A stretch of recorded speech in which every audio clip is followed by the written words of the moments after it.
Ladies and gentlemen, boys and girls, welcome to another episode of Scale Your Real Estate. And look, today's episode is awesome. It's my dear friend Dante, who quit his six-figure W-2 job, moved 2 blocks away from the beach because he wanted to be close to the beach. And how did he do it, ladies and gentlemen? Through CoLiving. And how many units does he have, you might ask? He has 2 homes. 2 homes generating $6,000 a month in net income to him, approximately. And that has freed him to quit and allow him to go all in on real estate. I am excited at the highest level because his story is an inspiration. It's an inspiration about being scrappy, about doing whatever it takes. I mean, this guy came to the United States, and I'm not going to spoil the whole story for you. You got to listen to the episode. But this guy came over to the United States with literally nothing. Here's the catch, or maybe not the catch, but here's the kicker. He's 30 years old. 30 years old, ladies and gentlemen. I hope you're not jealous, as I would be if I was listening to this episode, as I was. I'm like, gosh, this guy's further ahead than I was. I'm young too, but this guy's crushing it. I hope you don't get jealous. I hope you get inspired. I hope you get inspired to take some action from this episode. That would mean the most to Dante. That would mean the most to me. If you take some action and you move to something forward to get you to the place where you can say and create your life by design and create the freedom and the lifestyle you want, just as Dante has done. His story is so inspirational. I can't wait for you to listen to it. Let me know if you loved this episode. Drop me a comment, give me a thumbs up and a like, or just drop a 5-star review if you would. That would mean the most. And frankly, it just helps get the word out to more people about what we're doing with CoLiving and how it's not only helping people, but it's just like it's helping investors too. Dante walks his talk. He lives his talk. You're going to love it. I'll see you guys soon. Enjoy the episode. Dante's in the house now. So, man, you started this conversation off by saying it's your first week without working your W-2 job. Tell us about that. Yeah. Tell us, how does it feel? Feels great. The freedom. I've been using a little bit of the week to just kind of reset and relax a little bit. But realizing that for the first time in 3 years, I only have one job, which is the real estate now, which is I enjoy doing. Super excited. I also just moved. Part of my goal was to kind of move a little bit closer to the beach. So I'm 2 blocks from the beach now. So let's go. I know. So a lot of life changes going on, but super excited to being able to focus on real estate full time now. So cool, man.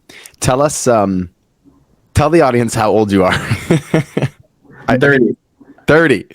So So let me get this straight. So for those of you listening, I've got Dante with me today. He's 30 years old. He's living 2 blocks from the beach in LA, and he quit his job. LA, right? Yeah, LA. I'm in LA. Then one of the, I think I looked it up on Google, and it's like the 3rd or 4th most expensive city in the United States, maybe in the world actually. And you quit your job. And this podcast is literally about you telling us how you did that. Awesome. Yeah, let's do it. So, like, serious direct question, man. Like, there are literally millions of people in the United States right now, and I'm not exaggerating when I say millions, that would absolutely love to do what you're doing right now. Yeah. Like that really puts it into perspective. And they're 40 and they're 45 and they're 50. They're not 30 and living the dream. So you've done so much, man. So tell us about your journey, to getting to this point. Cause I think it's one thing to just sit here and celebrate with you and be like, man, you're crushing it in so many areas of your life. But I really want what I want people to take away is like to show them that it's possible to achieve what you've achieved. And you have such a beautiful way of explaining it in a way that doesn't put on any airs. You're just like, here's how I did it. Here's what I did. And you just break things down so well. So where do you want to start, man? Like what part of your journey you think would be valuable for people to start with? I think it would be cool to go back and talk about me coming into the US, right? And my family and our journey a little bit. And then that would kind of lay the framework of like why I've been able to accomplish this and kind of all the hardship that came that is the result of me not wanting to have to deal with that now. And that's the kind of the result, right? That's what you're seeing now. But it's like, well, where did that come from, right? Where does that drive? Where did my story begin? So we can start there. Please. All right. Yeah. Let's start there. So tell us that story. I know it's a good one. Yeah, no. So this is cool. So this is, I mean, giving a lot of context, but so I'm from Peru, South America. I haven't shared this story. So my mom went to the dentist one day, and the dentist was like, "Hey, you have something very unique. I'm actually giving a presentation on how to fix this in a convention in LA in like 6 months." This was in Peru, right? We were all living in Peru. This is 2004, I think. Okay. And then my mom is like, she had like the visa ready, so she was able to travel. She had been to the US before. And then she said, "Oh, cool. Yeah, it'll be a good opportunity to see family." We have family in LA. So she takes a trip, does like the convention with the dentist. The dentist does the demo, whatever, fixes the thing for free, of course. And like everything was paid. And then my parents had a conversation like, "Hey, see what's out there, see what the opportunities are. Maybe you can get a job, and maybe, for our kids, I have a sister, for our kids, it'd be a good opportunity to maybe consider staying in the US." So the story my mom tells is one day she just kind of calls my dad, and she goes, "Hey, I'm actually staying. You should come too." So after that, yeah. Like, I'm literally not getting on my plane back, even though technically I'm supposed to, because I just have a visa. Yeah. But like, I'm staying. This place is bomb. Yeah, she's like, "Oh, there's an opportunity for a job. I think it'd be a good thing. Like, I think we should try to move over here." But the way she said it is like, "I'm staying. You should join." And then my dad. So I remember my dad. So my sister, myself, and my dad were still there. My dad was working a lot. He was kind of like, getting things ready to move, selling things, and like just finishing the jobs he had. And and then he joined my mom. My sister and I stayed behind for like a year, so with family and whatnot. And they were like, my dad was a civil engineer, pretty bright, smart guy, doing like construction projects and whatnot in Peru. And then he moves over here, having the language barrier, the citizenship status barrier. So he starts working at restaurants, and he like, I'm like talking to my dad. He's like, "Oh, I learned how to make a burrito. Do you know what a burrito is?" I had no idea what a burrito was. Do they have burritos in Peru? No, it's totally like an American Mexican concept. That's funny, man. I didn't even know that. It didn't exist there. But anyway, so they start working there, entry level jobs, minimum wage, and then they work for like a year. Then they save enough to bring my sister and I to the US. So We show up, 1-bedroom apartment. I think like we show up on like, I'll never forget, like we came to the US May 5th, 2005, 555. Wow. And we show up, and it's this apartment. Like, I think we show up on like a Monday, and then they had gotten the apartment on Friday. So we walk into the apartment, 2 mattresses on the floor. There's nothing. Nothing else, Sam. That was it. Let's go. So I get really good memories of like struggle, but also like fun, like being together as a family again. Like 1 month we buy a TV, the next month we have a microwave, like stuff like that, like kind of building up the apartment and whatnot, which is kind of crazy, right? It puts things into perspective. Man, it's such a polarizing subject. I guarantee you there's people listening to this that are judging you. And it's polarizing right now because it's political. It's been, polarizing. But I want to kind of step above that for a moment and just acknowledge you and your family for what I call it scrappiness, man. Like, I call it like just plain, like, as an entrepreneur, there are times when you just have to be scrappy. And so I know it's like in America, it's a touchy subject, like, "Oh, you shouldn't have come," or whatever, you don't have the right papers. But ultimately, I think the lesson here for people, and the lesson I want people to take away from this, is like, sometimes you got to do whatever it takes. You know what I mean? Like, and your parents saw that, right? They saw an opportunity. They said, "We're going for it, come hell or high water." And I think that's an admirable skill. And,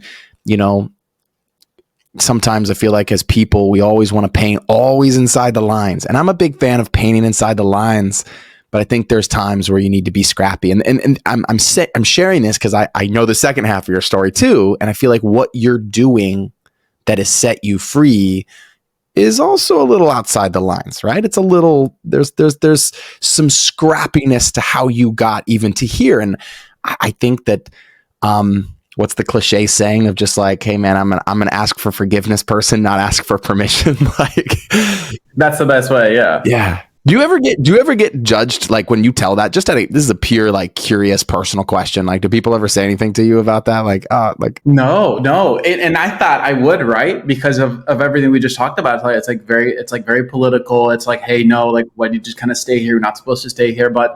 And maybe the people that do judge don't speak up, but the people that speak up actually do what you did, where you're like, hey, like, I know it's a touchy subject, but this is important. This is how America was built. Like, it's great to hear that, the American dream is still alive, and it's great to hear your story. So because of that, I feel in a better place to kind of share that and feel open about it. And we can get into it later, but moving forward, like, I want my work to not just be a reflection of, hey, this is me kind of hustling and grinding because I base a little bit of my worth on my work. It's more now I want it to be more about, hey, how do I inspire others, show others that it's possible, and do good with business, with work, with whatever it is that I choose to do with my time. But yeah, so it is a little touchy. But yeah. Thanks for sharing, man. I really appreciate you opening up, though, because that's for the reasons I just mentioned. It's an inspiration. And I think if people can see it like that, hopefully it gets their brain turning on,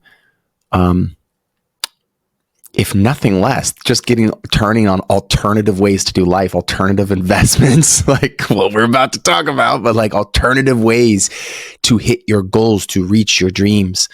My wife and I had a big talk this morning, man. And it's kind of funny because it's actually like the opposite of your story. So we had a big talk this morning, and I'm like 98% sure we just decided to move to Mexico for like 6 months. What? Maybe a year. So we're going south. You came north, we're going south.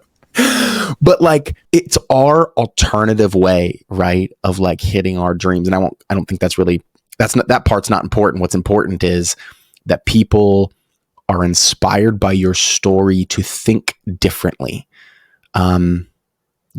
Rest in peace, Steve Jobs. I think he was the one who first said that, one of the ones who first started saying that. But I like it. So where does the journey go from there, man? Yeah. So you got 2 mattresses and a TV, and it's month 3. Yeah. To me, that just sounds like camping. That sounds so freaking fun. Like, I was thinking about it today. I'm like, I remember, like, that was exciting for me. Like, that was fun. It was like, ooh, like, we're in a new place. There's like, we have like 2 mattresses. Like, I don't know. There was nothing sad about it. It was exciting to me. But yeah, went from there. Parents, kept working different jobs and whatnot.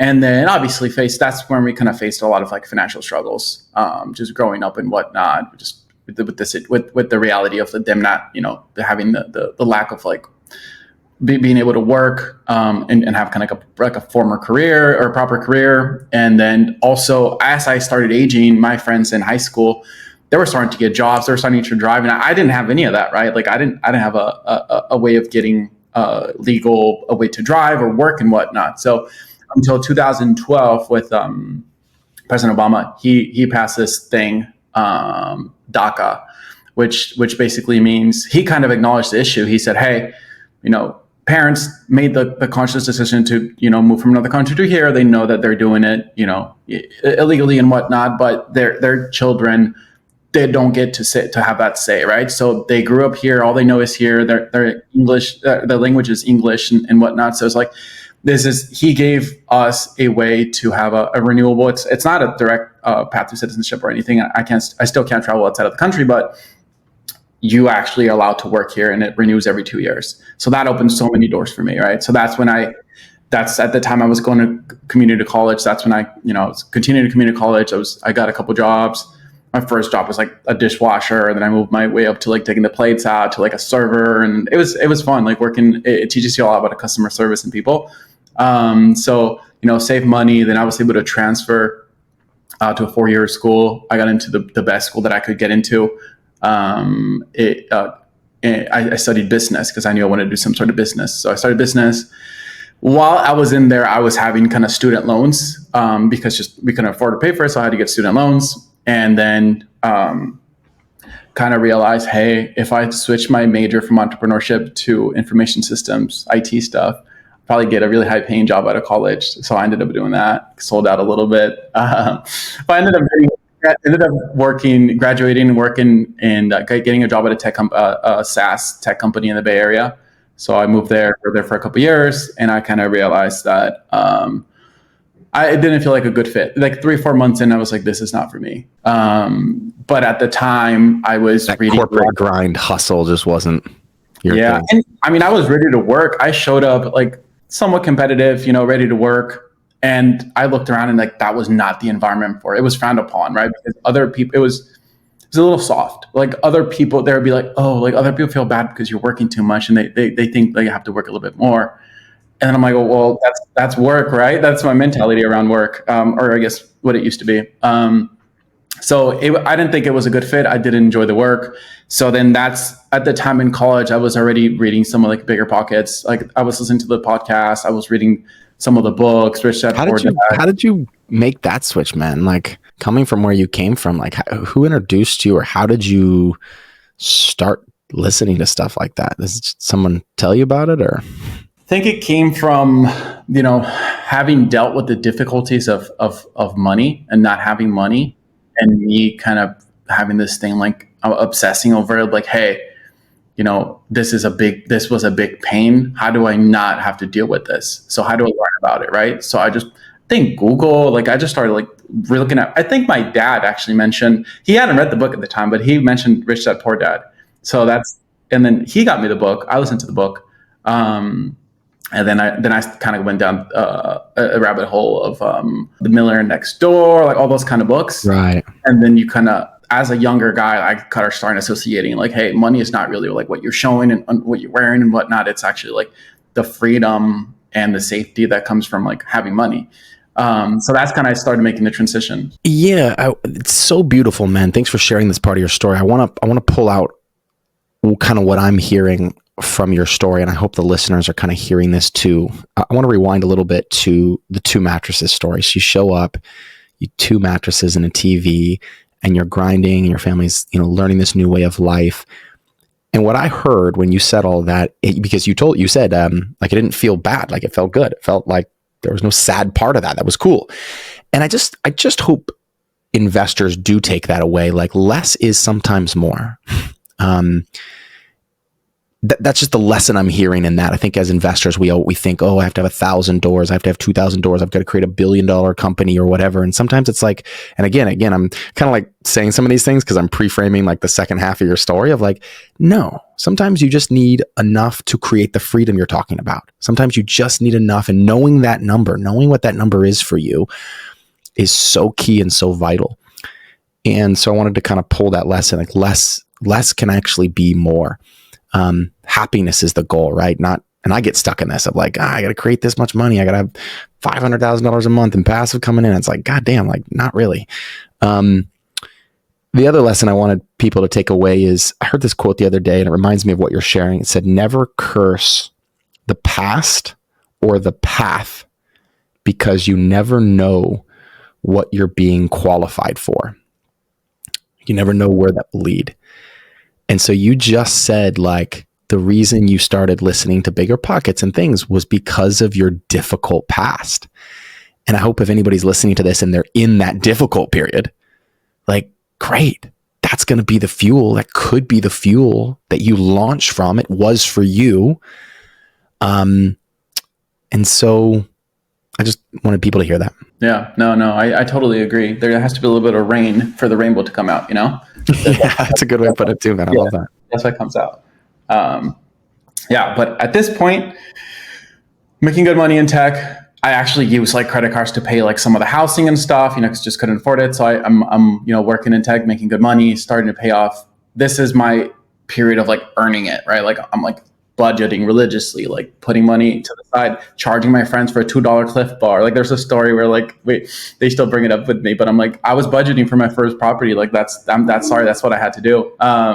But yeah, so that was kind of where I kind of earned it. I was like, okay, paying off all this credit card debt, putting money aside and whatnot, learning all about real estate and stuff. And then, and that's when I kind of started getting into real estate. I'm like, oh, this is the alternative path, right? This is something that I'm a little bit more attracted to compared to the traditional corporate route. So then I talked to a lender and he's like, hey, you can't qualify for a mortgage because of your status. So then I go in bigger pockets. I start Googling like DACA, real estate investor, like lender, whatever. And I find our friend Diego Corzo. So Diego, Yeah, shout out to Diego. shout out to Diego. So Diego just calls me and he's like, "Hey, this is how you work around this." And it wasn't a major workaround. It was just talking to the right people that basically knew how to do it. And then Was that the workaround? So the workaround was literally just like, hey, you need a better connection, or did you have to it has create a to be company or Fannie. It something? can be a Fannie. It couldn't be a Freddie loan, basically.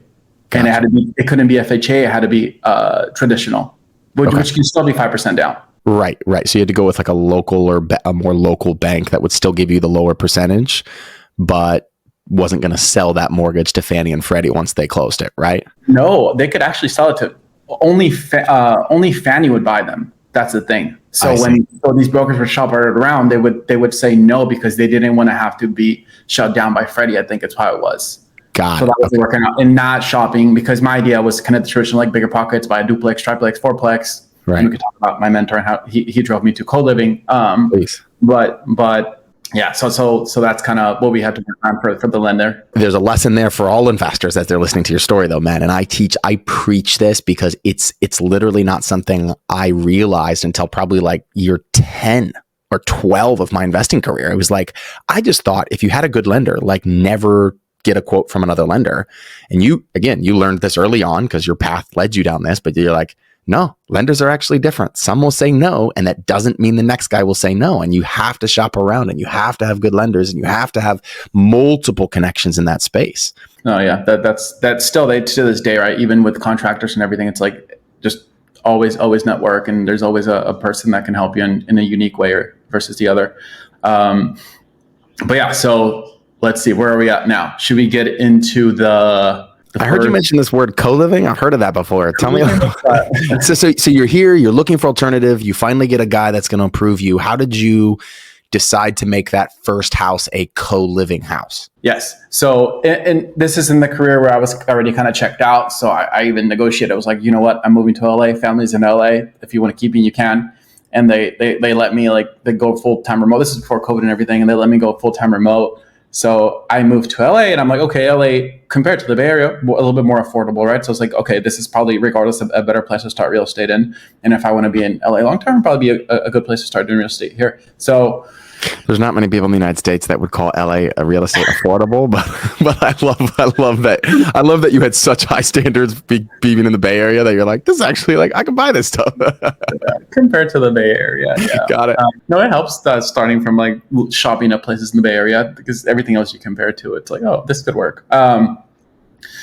But yeah, no. So at this point, my dad has a small cleaning company. One of his customers is this guy, Jason. Jason's awesome. He basically took the time to meet with me. And this was, I think, as I was graduating, because I already knew I wanted to invest in real estate. My dad said, I know this guy does real estate. You should talk to him. So we went to lunch, and he basically told me, I told him my plan that I was thinking, like the bigger pockets, like, hey, buy duplex, triplex, fourplex. And he told me, yeah, that could work, but you won't get that much cash flow. You won't make that much money. And it's not going to move the needle as much. Long term, it's great, but short term, it's not going to move the needle as much to the freedom that you want.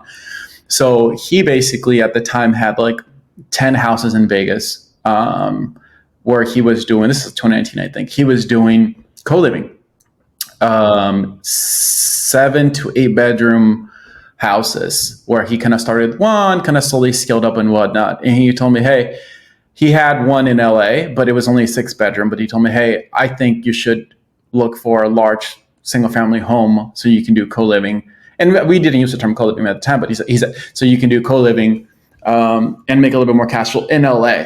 What was the term at the time? Was it just like room rentals? Room rentals, yeah, rent by the room. Rent by the room, yeah, got it. And yeah, so I started looking. Took like a month, 2 months. Hey man, you missed a key point of this whole thing. You actually listened to your mentor.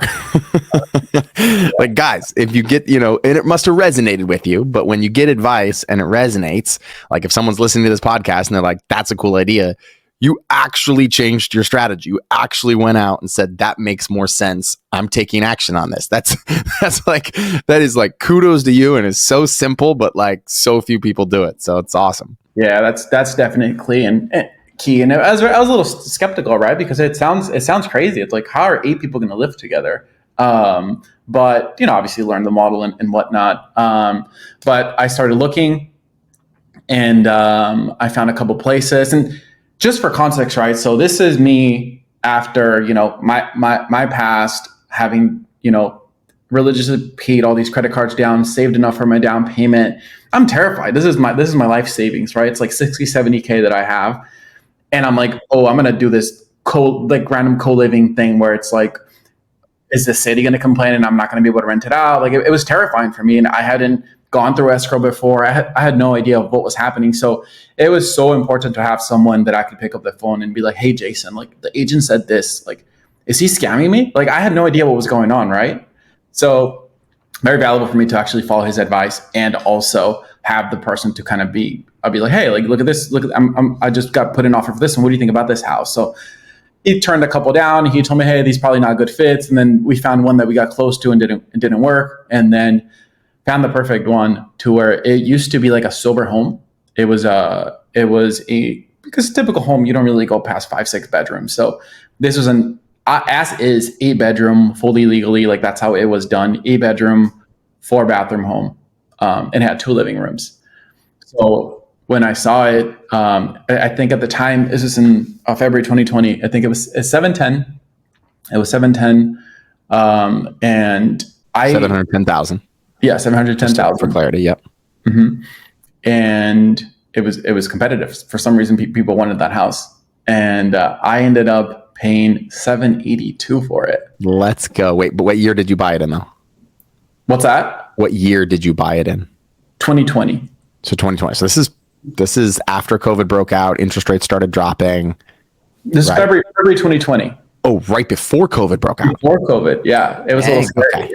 Yeah. So market was still hot. You paid $72,000 over asking. Let's go. Yeah, 10% over asking. Just because it made sense for me, right? My numbers, my co-living numbers were different from a traditional rental, Airbnb, whatever everyone else was trying to do with the property. For me, it was worth more. So yeah, I mean, it's just, again, I'm just trying to extract. There's so many lessons in what you're saying. I'm just trying to like pull that out for our listeners and everybody. And so I think that there's something really beautiful about knowing what you can pay for a property. Like, hey, because I always want to feel like I'm getting a good deal. So what you did, I hate to do. I hate to pay over asking. I always want to feel like I'm working a deal. But sometimes it's worth more than they're asking to rent it out as a single family home. No way, right? But like to rent it out as you knew your numbers, you knew what you could pay, you knew this thing was still going to cash flow, and you knew you had that margin to pay more.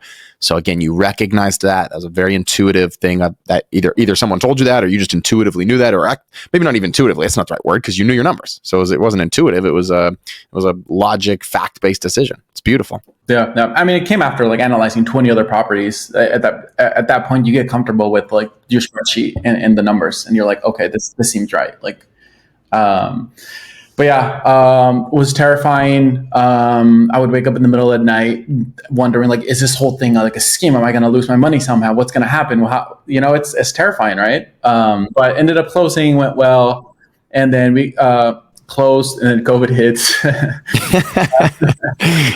Were you thinking like, now how really am I going to get 8 people to live in this house? It's freaking COVID. Yeah. I forgot that part of your story. You bought it and it's COVID. That's crazy. Keep going, please. Yeah, it was a little scary.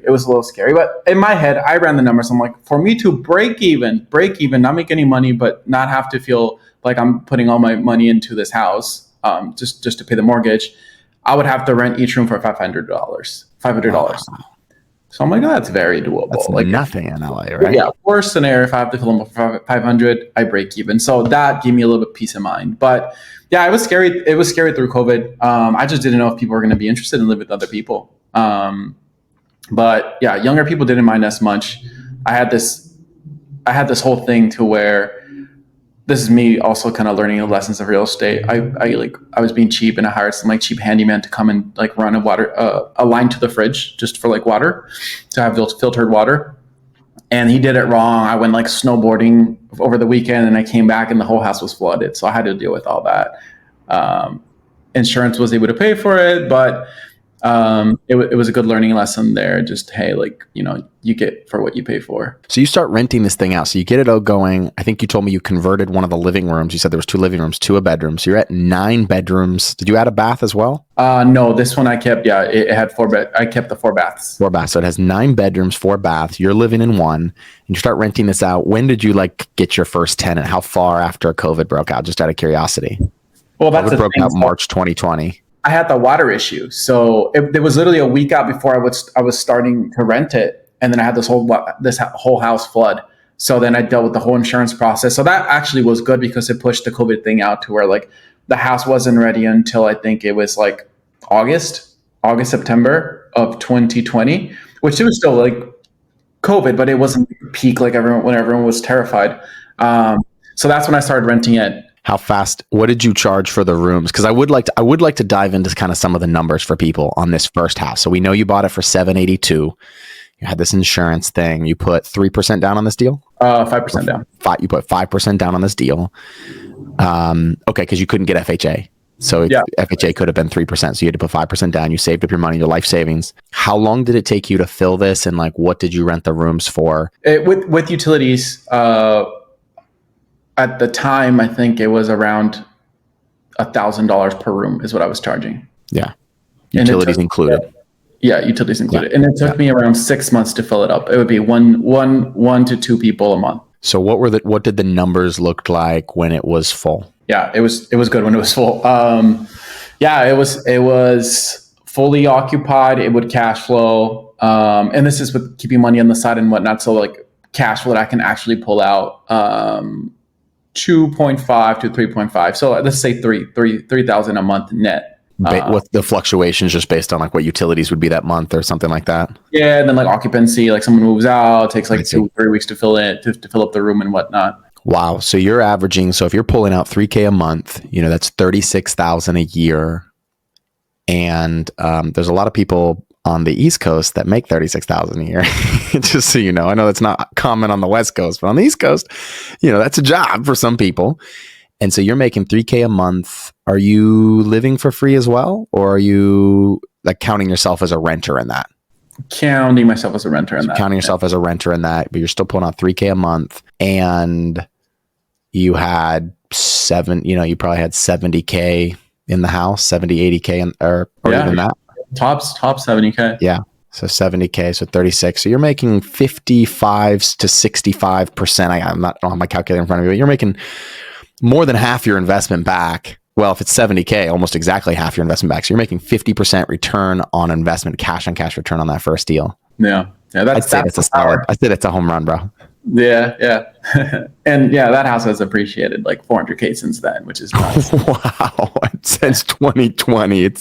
We're sitting here, just so everybody knows, we're sitting here June 2nd, 2023. So not only, so forget the cash on cash return, just the appreciation in that amount of time, $400,000. Yeah, and then that's the powerful thing about co-living, right? It can be done in any market, right? It can be done in any market. Some market might be, more affordable houses to get cash flow. You could also do it in expensive markets. And in addition to the cash flow that you get massive appreciation, which when you put them side by side, I think I told you, I did a pie chart of, hey, this is all the money that came in, right? Tax savings and pure cash flow, that $3,000 a month that I told you. And then the appreciation, it was the cash flow was 20% of the whole picture. I'm whoa, that's the power of real estate. So that's the cool thing about co-living. It's hey, you can do it to free yourself and get some cash coming, but at the same time, if you do it as a strategy of also appreciation, you can get both. Yeah, that's beautiful. So you get this house, you're there. I'm assuming at this point you're a believer in the strategy of co-living. I remember before I met you, man, I have people ask me all the time, can this be done in really expensive markets? And that was always kind of a question mark in my head because I'm in Charlotte. I'm in markets that are, mid-tier. They're not the most expensive markets. They're not the cheapest markets, but they're middle of the road. And I could buy a 2,500 square foot house for $450,000 still as it stands right now, But it was always a question mark. And then hearing your numbers, hearing how you put together the deal, and I know we're going to talk about how you're using best and highest use of even the lots and the space. Just you really opened my eyes to how this truly can be done anywhere. I was going to ask you a specific question though. Actually, how did you get those first tenants? Like, what methods did you use to actually like fill that home? Yeah. So Jason gave me this tip. He said, "Hey, just go to Google, do whatever city you're in, just do room for rent, and then put in your city. Room for rent, Northridge. Room for rent, Los Angeles. So whatever, like the first 5 things that come up, advertise in all those 5. So I basically just did that. Started, Craigslist, Zumper, Roomy, Spare Room, anywhere that you can list room rentals. I posted in, and surprisingly, when you track the numbers, like you some are not as good as the others, but I've gotten at the very least like a small percentage of tenants from all of them. So it's not. So I would advertise in as many as possible. So where did your journey take you from there? Yeah. So like you said, that property sold me on the concept of co-living. I'm like, yeah, this for sure works. So at that point I wanted to do real estate full time, and I kind of already knew that was happening. And, but then I talked to my lender, and my lender says, "Hey, you keep working for another 6 months, you can qualify for another property." And I'm like, no, I wanted to like do more real estate, like, full time at that point. So I want to retire now. I'm 29. Let me retire. We all feel so sorry for you that you had to work another 6 months, Dante. No, I ended up working 2 years, Sam. So from 28 to 30. Wow. I'm busting your balls, man, but that's awesome. No, the other project was bigger, so it took a lot more capital, so I needed to stay in the job. But so at that point, that was 2020. The house was kind of filled up. So 2021 is a full rental year for the house. Very good cash flow, and I basically just saved all that money into the next one. It took me a little while to find the second one. This was kind of like November 2021, which the market was crazy. It's very hard to find something that would work, and it was so competitive. So I found a really old place that was around 3,000 square feet, so right about the right size. And I needed a lot of work. Same thing, right? So kind of like a house hack, a 5% down. So I did the exact same thing. I was able to use some of the rents from the previous property to qualify a little bit more. And so I moved. Your lender, just was really clear. I want to be really clear about this. So your lender was able to take the leases that you had on your first property and add that back into your debt to income ratio. So it looked like, so all those leases ended up being income. And you had that 1 year history to prove. So that basically gave you that bump in income then to go and forward. I mean, you had your job still too, but you also they were able to take in that income. That's what you're saying, right? Yeah, he was able to use the rents that were coming in to offset the mortgage. It didn't do more than offset the mortgage. I see. Because I don't think I had enough history. I don't remember the specifics, but at the very least, what he did was kind of basically wipe off that mortgage off my name, which I still had the same job, just making a little bit more money. So I could qualify for the exact same, another exact same purchase around like 800, 900. So, and then just to put into perspective, this is end of 2021. I ended up paying close to, it was 885 for the second one. Also like 60, 70K over asking. Just crazy competitive. And then this one, we got lucky because my lender that I was working with knew the agent that was listing the property, and it was super competitive, and I was only doing 5% down. So they were asking questions like, "Hey, you're comparing it with the 20% down. Well, how is this guy?" And he was able to kind of put in the good word for me, say, "Hey, yeah, this guy's legit. He has another property he runs and manages, and he's got the funds and everything." So that worked out great. But yeah, so this is a bigger construction project, right? So like I said, the first one was just converting a living room to a bedroom. This one was originally a 5-bedroom, 4-bathroom, and then now it's an 8-bedroom, 5-bathroom. Nice. Yeah. So added 3 rooms. Where did you get those other 3 rooms from? How did you go from 5 to 8? Yeah, there was a massive living room. Like a second living room that was massive, and I fit three rooms out of that. And they're not tiny rooms. They're smallish rooms, but they're not tiny. They're like 10.5 by 10.5, like 10 by 11 type rooms, which I guess in LA, those are not tiny rooms. Wow.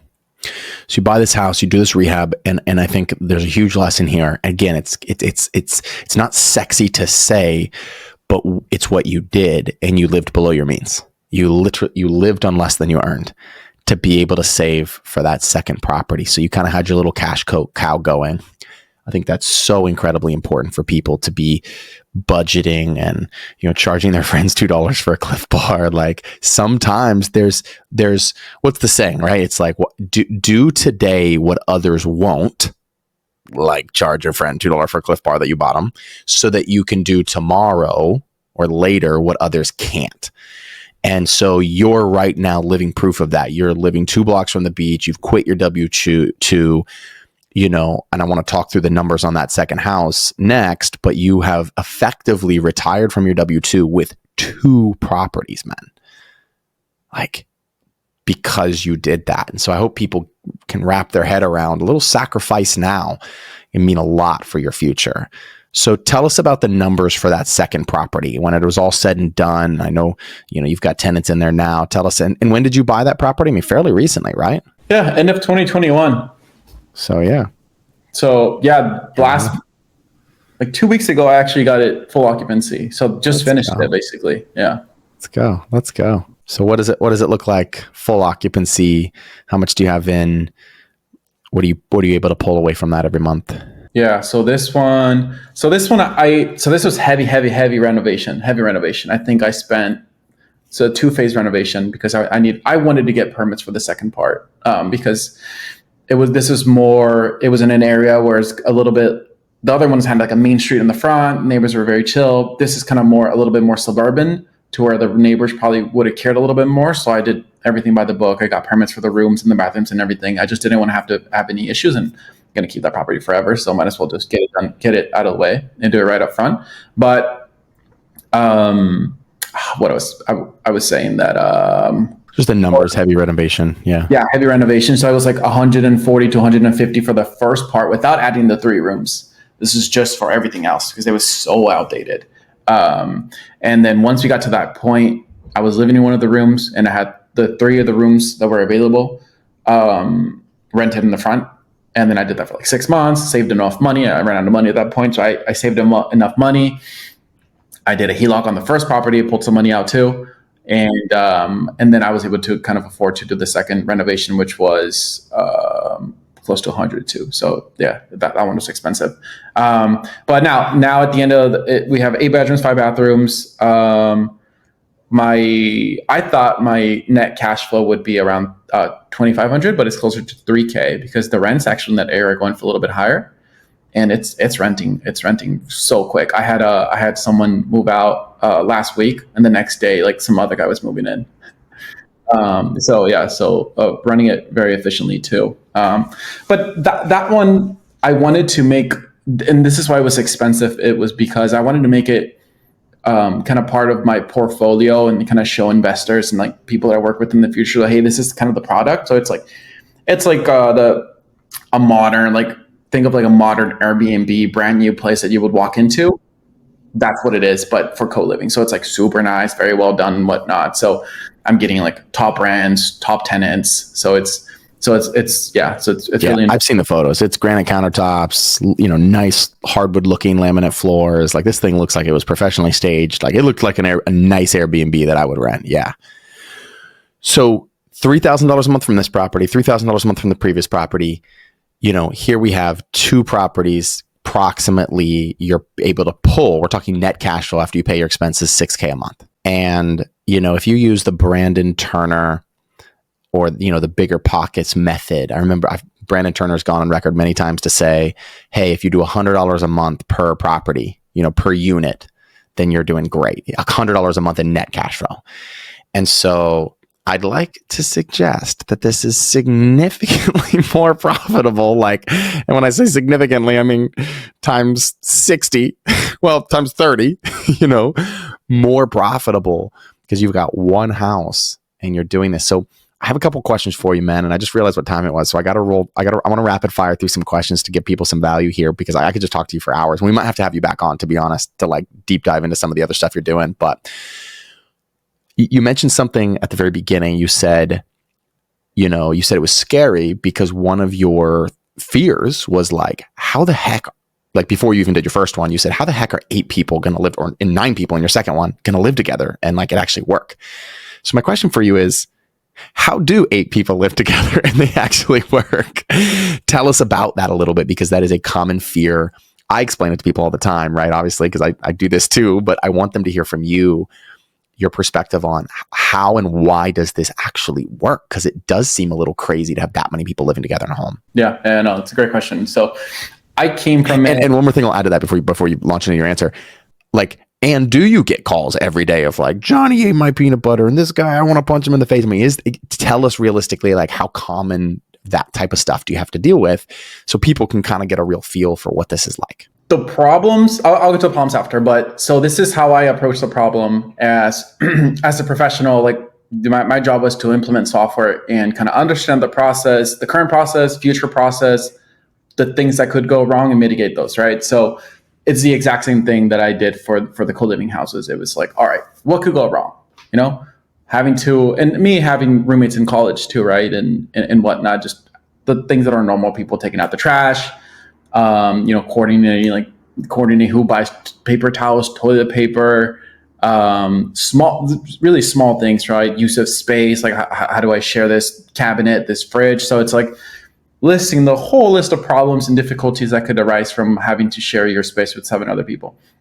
And then building a system it's a system around that potential problem to mitigate that problem from happening. So everything is labeled, right? There's a pantry wall when everyone gets like more than enough space for their day-to-day, like cooking and whatnot, right? There's like a bunch of fridges. There's like 3 fridges. Everyone gets, I think it's up to 3 people per fridge. It's all labeled. It's all assigned. Same way bathroom spaces. So it's like when you have 8 people, one person moves out, that open space is always open and nobody kind of takes it. So then the next person that shows up, they don't have to be like begging people for space, right? It's labeled and it's there. So putting things like that. My housekeeper handles, toilet paper, paper towels, taking out the trash. We have kind of signs on the sink saying, hey, don't leave any dirty dishes on the sink and whatnot. And like, this is now, right? This is like 3 years in of just like these problems coming up and me sitting down and thinking, okay, how can I make it so this doesn't happen again? So yes, the problems, we've had issues before. Small things, petty things, to where like someone leaves out cookies, they cook cookies and they leave them out, and like if they're out there, people kind of assume it's shared. So like someone got mad, they ate their cookies, and like small things like that. But it's also finding the right balance of like, hey, where do I jump in and show some leadership, or show these are the rules, please follow them, versus where do I let them be human beings and know how to live with each other. So that also kind of played a role in the screening of who stays there, right? It's if you're moving directly from your parents where they clean up after you every day and they cook for you into this house with 8 other people, it's probably not a good fit, right? Because you've never had the responsibility of having to clean up after yourself. So a lot of those things are very valuable to kind of screen, like, hey, like, have you lived with roommates before? Have you have to share a bathroom before? Things like that. So give us a, so what I'm hearing is house rules are really important, like getting clear on those. And I'm also hearing your screening process, which I know you've told me in the past is very important to making sure that person is going to be a good fit.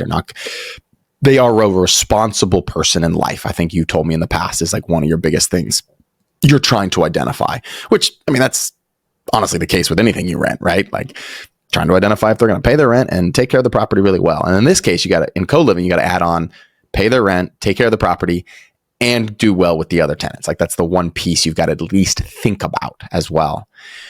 Tell us about what the makeup of your tenants is. Like, are these people just getting out of mom and dad's house? Are these college grads? Like, I want people to kind of understand in a professional city like that, who are you renting to? Yeah, that's a great question. So there's like 3 buckets that I've kind of determined at this point is kind of who stays there, right? First bucket is either kind of senior, kind of junior, sometimes junior, but senior in college, kind of wrapping up college, already kind of working part-time, full-time, that, or recent graduate to where they have already lived with roommates, they shared spaces before. Now they get a job and they don't want to get their own apartment, so they want to save money and just rent a room. So that's kind of one bucket. The other one is people that are new to the city. A lot of people are like, hey, I got a job in LA. I'm moving from here. I'm moving from there. So it's important to understand that kind of customer profile, because it's that person probably wants a virtual showing, probably has questions around other things compared to the other people that can just show up and see the place. And then the third bucket is just kind of like service workers, people that work at retail and whatnot. So that's kind of the target demographic. And I'm also in LA, where it's like not very landlord friendly. So I have to make sure that the people that I get in these places are people that are not going to give me problems from a legal perspective too. So I make sure that, they're people that have like good credit, and then that, they have something going on to where they're excited about the future. So they're not going to mess up their credit just to like crash on this place for free for 6 months. Yeah, man, that's a great thing.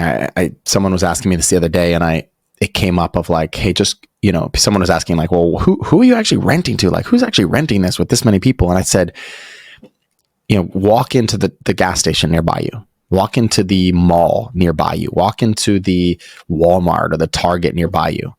Where do all those people that are working there live? They're making 50, 60 grand a year, 40, 50, 60 grand a year, depending on where you're in the United States. And like maybe 70 or 80 if they're a manager there. Like, where do they live? They have to live somewhere. They have to take care of themselves. They might even have and so it's just like thinking that through in terms of where they're working and helping people wrap their head around like, there's a big market for this. There's actually a bigger market, because we all know the statistics. People are getting married later. They're having kids later. So there's more single people that need a place to live. This works for them. So, man, tell us a little bit about what I have two kind of final questions as we wrap up here. One is, I'll do this one first. What is your advice to someone who is listening to this and is super inspired, as I am, by your story, and is like, I want to do this. Like, let's go. Like, what's your advice? How does someone get started? How do they start moving in this direction? Like, what's any advice you have or direction for them to get started in this space, or even just to start moving towards this financial freedom dream? This is hard because there's so many steps, but it really depends on where you are. If you are already at a point where you're kind of employed and you just need to kind of understand how to take it from employment to being able to qualify for a home and running the home accordingly, versus like, hey, like this is a goal. You kind of have to first like make a good amount of money to be able to qualify and whatnot. But I think education. So education is always a good way. I guess that it's important to have education with a little bit of motivation too, to kind of get inspired. So podcast, books. Bigger Pockets is a great resource. Podcasts like these. Start learning, start picking up stuff. That's great. Yeah. Start with learning. Tell us about what your vision for your future is, man, and what you're doing next. I want people to kind of hear how you've gone from one house to two house to now you've quit your W-2 job. You're going all in on CoLiving. Tell us about kind of what your vision is. And then I'd love for you to just wrap that piece up with, if people are interested in connecting with you or reaching out to you, how they can get a hold of you. Yeah. So how I see it now is I am in a very lucky place to where I get to decide what I work on, which, like we talked about at the beginning, right? People don't have that. And I am making sure that I take the time to consider what I'm working on next, to make sure that it's not just something I'm doing for ego or for money. Something that I enjoy. So it's something I enjoy, and also something that does good, is doing some sort of good for other people. So I think CoLiving is a really good fit for me, because I really enjoy, through this, I've learned to enjoy the property management aspect of it, and I have really good systems in place. So I enjoy that. And then my kind of latest thing that I enjoyed a lot was construction. So I really enjoyed the construction process. So kind of bringing those two together, in addition to the product that we create, which is actually doing good for people because it's providing affordable housing, right? And it's helping people financially one way or another. So So I'm scaling this thing. So either I'm working with some people that are interested in investing with me. So basically doing similar kind of single family homes, and I'm kind of exploring other areas too, but mainly LA, just to continue to capture a lot of appreciation while getting some good cash flow. And then the other thing that I'm excited about is I kind of want to do, because we do single family homes and we make them work for co-living. It'd be really cool to start from the ground up and do some like new construction to where it's like built for co-living. So that's the thing that I'm kind of evaluating right now, learning a little bit more about. And and just to wrap up there, if you're interested in partnering some sort of new construction targeted for co-living, that'd be really cool. You guys can reach out, or if you're just interested in learning about co-living, you can reach me at dguembes@gmail.com. And also my Instagram is Dante Does Real Estate. Guembes is just so everybody's aware, is your last name, and we'll put that in the show notes. We'll put that in the show notes as well in the description, so people can just click on that and grab that. But man, well, I know we kind of started off this episode talking about scrappiness and talking about alternative investing, and people are looking for other ways, man. People are starting to realize that the traditional way is not the way. It's the way we've been taught and raised is not the way. It's not working like it used to. It's not working anymore.